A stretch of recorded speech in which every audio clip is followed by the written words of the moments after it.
Well, thank you very much. Let me address this by starting with the two crises that really define the pessimism in the South about this international cooperation. One is when COVID happened. One is COVID, another is what happened with inflation and interest rates, the interest rate crisis that followed.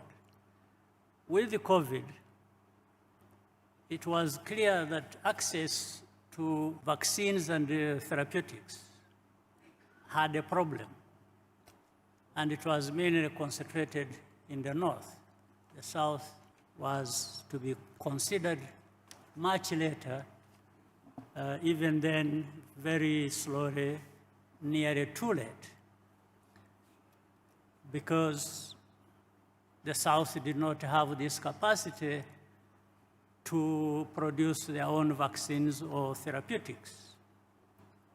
And then, coupled with many years of fiscal stimulus by the West, we saw that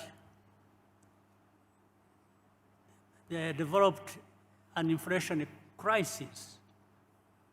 And the response to that was to raise interest rates, which really many in the South are still paying a very high price for. Now, we cannot address this inequality by just mitigating the crisis, but rather we need to integrate, to bring in, to involve developing countries like Africa and other developing countries from the beginning, to have the conversations around how these inequalities should not be developing and later on affecting the particular parts of the world.